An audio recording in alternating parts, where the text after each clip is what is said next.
Hello everyone, welcome back to my YouTube channel Telugu కెమ్. మీకు screen మీద 2 ఐటమ్స్ కనిపిస్తున్నాయి. ఈ రెండిట్లో ఏది స్టేబులో మీరు చెప్పండి. మీకు 10 సెకండ్స్ టైం ఇస్తున్నాను. Your time starts now.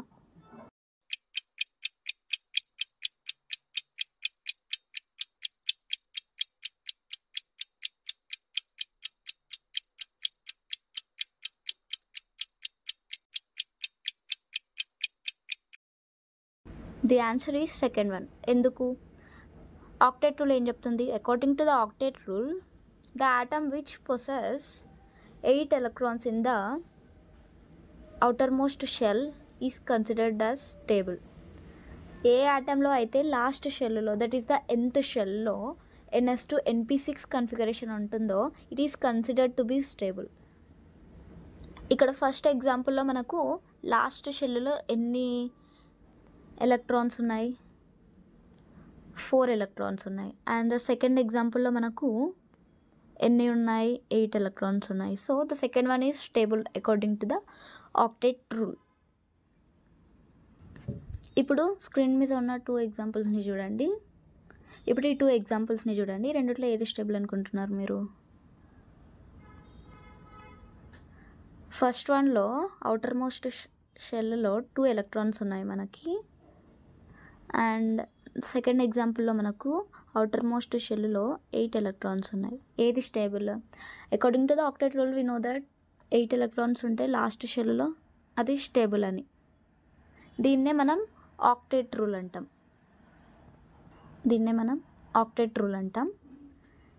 Second example ఏమో ఆక్టేట్ రూల్ని ఫాలో అవుతుంది. అండ్ ఇప్పుడు ఫస్ట్ వన్ స్టేబులా కాదా, ఇదే మన క్వశ్చన్. ఎస్, ఫస్ట్ వన్ కూడా స్టేబులే, because it is following duplet rule. ఇది డూప్లెట్ రూల్ని ఫాలో అవుతుంది కాబట్టి ఫస్ట్ వన్ కూడా స్టేబుల్. ఈ రూల్ ప్రకారం ఏ ఎలిమెంట్లో అయితే సింగిల్ షెల్ ఉండాలి, అంటే ఒకే షెల్ ఉండాలి అండ్ ఆ షెల్లో 2 electrons ఉండాలి, అప్పుడు అది stable. So the first one is following the duplet rule and the second one following the octet rule. So both stable. రెండు ఎగ్జాంపుల్స్ స్టేబులే. ఇప్పుడు నేను మీకు అయానిక్ అండ్ కోవాలెంట్ బాండ్ గురించి ఎక్స్ప్లెయిన్ చేస్తాను.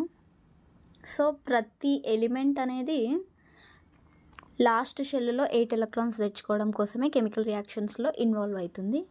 ఫస్ట్ వచ్చేసి నేను అయానిక్ బాండ్ గురించి ఎక్స్ప్లెయిన్ చేస్తాను. అయానిక్ బాండ్ని మనం ఎలక్ట్రోవాలెంట్ బాండ్ అని కూడా అంటాము. ఫస్ట్ ఈ అయానిక్ బాండ్ అనేది ట్రాన్స్ఫర్ ఆఫ్ ఎలక్ట్రాన్స్ వల్ల ఫామ్ అవుతుంది 2 atoms మధ్యలో. ఇప్పుడు ఫర్ ఎగ్జాంపుల్ ఇక్కడ వీడి పేరు పప్పు, ఈమె పేరు చంప. లెఫ్ట్ సైడ్ ఉండేవాడి పేరేమో పప్పు, ఈమె పేరు చంప. పప్పు మంచిగా హెయిర్ స్టైల్ చేయించుకున్నాడు. ఈమె పేరు చంప కదా, జుట్టు పెద్దగా ఉంది. వీడి పేరు పప్పు, ఈమె పేరు చంప. పప్పు చంపాతో ఫ్రెండ్షిప్ చేయాలనుకుంటున్నాడు. ఇప్పుడు ఏం చేస్తాడు? పప్పు చంపాతో ఫ్రెండ్షిప్ చేయడం కోసం ఏం చేస్తాడంటే చంపాకి గిఫ్ట్ ఇస్తాడు. ఫ్రెండ్షిప్ చేయాలనుకుంటున్నాడు కాబట్టి ఒక చాక్లెట్ ఇస్తాడు. ఎవరిస్తారు? పప్పు చంపాకి ఇస్తాడు. అర్థమైందా? సో ఈ చాక్లెట్ అనేది పప్పు నుంచి చంపాకి ట్రాన్స్ఫర్ అవుతుంది. దీనివల్ల వీళ్ళిద్దరి మధ్యలో బాండ్ ఫామ్ అవుతుంది. దీన్నే మనం అయానిక్ బాండ్ అంటాం. ఇప్పుడు మనం ఆటమ్స్లోకి వద్దాం, వాళ్ళ ఫ్రెండ్షిప్ని పక్కన పెట్టేద్దాం. సరే, ఇప్పుడు డయాగ్రామ్లో ఎక్స్ప్లెయిన్ చేస్తాను, నీట్గా చూడండి. ఇది ఒక ఆటమ్, పక్కన ఇంకొక ఆటమ్ ఉంది.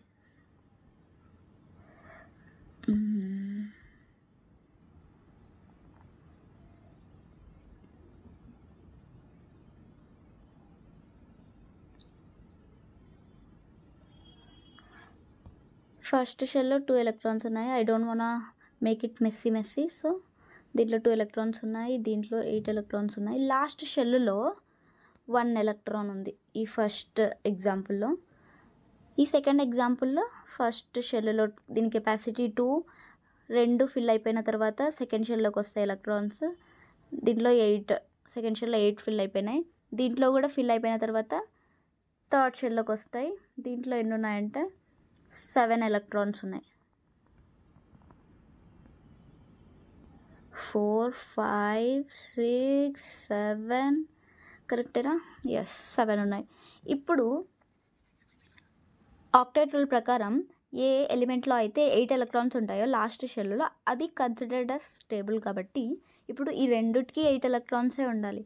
ఫస్ట్ ఎగ్జాంపుల్లో చూస్తే మీరు 1 ఎలక్ట్రాన్ ఎక్స్ట్రా ఉంది, దీనికి ఇంకా 7 ఎలక్ట్రాన్స్ ఎక్స్ట్రా కావాలి. కానీ 7 ఎలక్ట్రాన్స్ ఎవరు ఇయ్యరు కదా. కాబట్టి ఈ ఎలక్ట్రాన్ని మనం బయటికి తీసేస్తే అప్పుడు ఈ షెల్ పూర్తిగా పోతుంది. అప్పుడు వి లెఫ్ట్ విత్ ఓన్లీ 2 షెల్స్. మనకు అప్పుడు లాస్ట్ షెల్ సెకండ్ షెల్ అవుతుంది. అండ్ అదే మన వ్యాలెన్స్ షెల్ అవుతుంది. దాంట్లో మనకు 8 ఎలక్ట్రాన్స్ ఉంటాయి. ఇప్పుడు ఈ సెకండ్ ఎగ్జాంపుల్లో చూస్తే దీంట్లో లాస్ట్ షెల్లో మనకి ఎన్ని ఎలక్ట్రాన్స్ ఉన్నాయి? లాస్ట్ షెల్లో 7 ఎలక్ట్రాన్స్ ఉన్నాయి. దీనికి ఒక ఎలక్ట్రాన్ ఇస్తే చాలు, ఇది స్టేబుల్ అయిపోతుంది. కాబట్టి ఇప్పుడు దీనికి అప్పు ఇచ్చేవాడు కావాలి. ఫస్ట్ ఎగ్జాంపుల్కి ఏమో అప్పు తీసుకునేవాడు కావాలి, సెకండ్ ఎగ్జాంపుల్కి ఏమో అప్పు ఇచ్చేవాడు కావాలి. ఇప్పుడు ఇది ఏం చేస్తుందంటే ఇవి రెండు సాటిస్ఫై కావాలంటే ఇక్కడ ఉండే ఎలక్ట్రాన్ని ఈ 7కి ఇచ్చేస్తుంది, సెకండ్ ఎగ్జాంపుల్కి ఇచ్చేస్తుంది. అప్పుడు ఇక్కడ ఏమి లాస్ట్ షెల్లో 8 ఎలక్ట్రాన్స్ అయిపోతాయి. ఈ ఎలక్ట్రాన్ పోతే దీంట్లో కూడా లాస్ట్ షెల్లో ఒక ఎలక్ట్రాన్ యాడ్ చేస్తే 8 ఎలక్ట్రాన్స్ అవుతాయి. So both happy. కాబట్టి ఇప్పుడు ఏం చేస్తుంది, ఈ షెల్లో ఉండే ఎలక్ట్రాన్ని తీసేస్తాం. తీసేసేసి ఎలక్ట్రాన్ పోతే ఇంకా షెల్ ఎందుకు ఉంటుంది, ఇది తీసేస్తాం.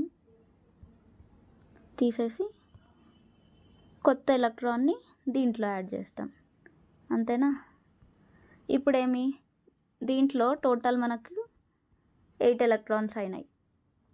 సో దీంట్లో 8 ఎలక్ట్రాన్స్ ఉన్నాయి వ్యాలెన్స్ షెల్లో, దీంట్లో కూడా 8 ఎలక్ట్రాన్స్ ఉన్నాయా లేదా? ఇక్కడ ఉన్నాయి చూడండి, 8 ఎలక్ట్రాన్స్. సో రెండు స్టేబుల్ అయినాయి.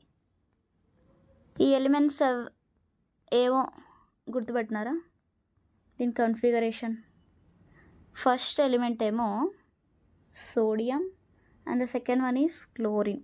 సో ఇవి రెండు ఇట్లా, ఇదేమో క్లోరిన్ నుంచి 1 ఎలక్ట్రాన్ అనేది సోడియం నుంచి క్లోరిన్కి ఒక ఎలక్ట్రాన్ ట్రాన్స్ఫర్ అవుతుంది. కాబట్టి ఇది ట్రాన్స్ఫర్ ఆఫ్ ఎలక్ట్రాన్స్ వల్ల బాండ్ ఫామ్ చేసుకుంది. కాబట్టి ఇది అయానిక్ బాండ్. ఇప్పుడు డయాగ్రామ్లో ఎక్స్ప్లెయిన్ చేస్తున్నాను, తర్వాత ఎలక్ట్రానిక్ కన్ఫిగరేషన్ రాసి ఎక్స్ప్లెయిన్ చేస్తాను. నీట్గా చూడండి.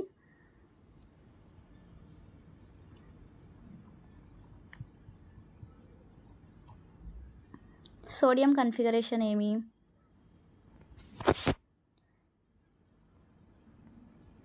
(1s2, 2s2, 2p6, 3s1,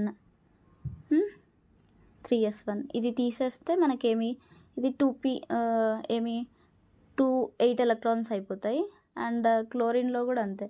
క్లోరిన్లో 1s2, 2s2, 2p6, 3s2, 3p5. ఈ ఎక్స్ట్రా ఎలక్ట్రాన్ దీనికి వచ్చి యాడ్ అయింది, 8 ఎలక్ట్రాన్స్ అయినాయి. ఇది ఇందాక మనం డయాగ్రామ్లోనే నేను నీట్గా ఎక్స్ప్లెయిన్ చేసినాను. ఇప్పుడు అయానిక్ బాండ్ అంటే ఏమి? It's a bond formed between 2 ions. Atoms మధ్యలో ఫామ్ అయ్యేది కాదు ఇది. ఫస్ట్ ఆటమ్స్ అనేటివి అయాన్స్ లాగా కన్వర్ట్ కావాలి, తర్వాత అయానిక్ బాండ్ అనేది ఫామ్ అవుతుంది. అంతే కదా. అయానిక్ బాండ్ అంటేనే అయాన్స్ మధ్య. మనకి ఎన్ని అయాన్స్ ఉంటాయి? ఒకటేమో క్యాటయాన్ ఉంటుంది, ఇంకొకటేమో యానయాన్ ఉంటుంది. క్యాటయాన్ అనేది క్యాట్ అయాన్ అంటే పాజిటివ్, యానయాన్ అంటే నెగిటివ్, గుర్తుపెట్టుకోండి బాగా. అండ్ క్యాటయాన్ ఎట్లా ఫామ్ అవుతుంది నేను నీట్గా ఎక్స్ప్లెయిన్ చేస్తా, బాగా జాగ్రత్తగా వినండి. క్యాటయాన్ అనేది, ఇప్పుడు సోడియం తీసుకుందాం. సోడియం అనేది దాంట్లో నార్మల్గా సోడియం అటామిక్ నంబర్ ఎంత? Sodium atomic number 11. దాని అర్థం ఏమి? సోడియం అటామిక్ నంబర్ 11 అంటే దీంట్లో 11 ప్రోటాన్స్ ఉన్నాయి. ప్రోటాన్స్ మీన్స్ పాజిటివ్, 11 ఎలక్ట్రాన్స్ ఉన్నాయి అని అర్థం, అంతేనా? సో ఇప్పుడు నేను దీన్ని పాజిటివ్ లాగా కన్వర్ట్ చేయాలి, దీన్ని క్యాటయాన్ లాగా కన్వర్ట్ చేయాలి. That means sodium to Na+ లాగా కన్వర్ట్ చేయాలి. ఈ సోడియం మీద ఉండే ఈ ప్లస్ సింబల్ అనేది దేన్ని ఇండికేట్ చేస్తుంది? ఏం ఇండికేట్ చేస్తుంది అంటే, నార్మల్గా అయితే సోడియంలో ఎన్ని ఉండిండే? నార్మల్గా సోడియంలో 11 ప్రోటాన్స్ ఉండిండే, 11 ఎలక్ట్రాన్స్ ఉండిండే. కానీ సోడియం ప్లస్ అంటే Na+ లాగా క్యాటయాన్ లాగా కన్వర్ట్ కావాలంటే దీంట్లో నుంచి మనం ఒక ఎలక్ట్రాన్ని రిమూవ్ చేయాలి. ఇందాక రిమూవ్ చేసినాం కదా, లాస్ట్ షెల్లో ఉండే 3s1 ఎలక్ట్రాన్ని మనం రిమూవ్ చేసినాం. అప్పుడే అది 2s2 2p6 లాగా మారి ఆక్టేట్ రూల్ని ఫాలో అయ్యి స్టేబుల్ అయింది. సో ఇప్పుడు మనం దీంట్లో నుంచి 1 ఎలక్ట్రాన్ని తీయాలి. అంటే ఒక ఎలక్ట్రాన్ని తీస్తే Na+ వస్తుంది దీని మీద, ప్లస్ 1 ఎలక్ట్రాన్ అనేది రిమూవ్ అయిపోయింది, పక్కకు పోయింది, ఇది బయటకు వచ్చేసేసింది. సో ఇప్పుడు దీనికి ఎందుకు 1 ఎలక్ట్రాన్ రిమూవ్ చేస్తే సోడియంకి Na+ అని ఎందుకు వచ్చింది అంటే, జాగ్రత్తగా వినండి. సోడియంలో before removing electron we have only 11 protons 11 electrons. కానీ రిమూవ్ చేసిన తర్వాత ఏమైంది సోడియంలో? ఆఫ్టర్ రిమూవల్ చూడండి, సోడియంలో 11 ప్రోటాన్స్ ఉన్నాయి ఎలక్ట్రాన్స్ని రిమూవ్ చేసిన తర్వాత కూడా. ఎందుకంటే మనం ఏం ప్రోటాన్స్ జోలికి పోలే, ప్రోటాన్స్ అట్లనే ఉన్నాయి. Protons before removal and after removal same 11 protons ఉన్నాయి. కానీ ఎలక్ట్రాన్స్ ఏమైనాయి? 10 ఎలక్ట్రాన్స్ అయినాయి. ఎందుకు? 1 ఎలక్ట్రాన్ పక్కకు పోయింది, 1 ఎలక్ట్రాన్ ఎక్స్ట్రా ఎలక్ట్రాన్ ఇక్కడికి వచ్చింది కదా, ఇదే ఇక్కడ ఉండేదే ఇక్కడ. అర్థమైందా? సో బిఫోర్ రిమూవల్ సోడియంలో 11 ప్రోటాన్స్ 11 ఎలక్ట్రాన్స్ ఉండే, కానీ ఆఫ్టర్ రిమూవల్ 11 ప్రోటాన్స్ 10 ఎలక్ట్రాన్స్ ఉన్నాయి. సో మనకి ఒక ప్రోటాన్ అనేది ఎక్స్ట్రా ఉంది. సో ఎన్ని ప్రోటాన్స్ ఎక్స్ట్రా ఉన్నాయి? ఒక ప్రోటాన్ మీన్స్ ఏమి? పాజిటివ్ ఛార్జ్ కదా. అందుకే ఇక్కడ మనకి సోడియం Na+ అని, ఒక ప్రోటాన్ ఎక్స్ట్రా ఉంది కాబట్టి Na+ అని వేసినాం. ఇది జాగ్రత్తగా గుర్తుపెట్టుకోండి, ఎవరు చెప్పరు మీకు ఇది.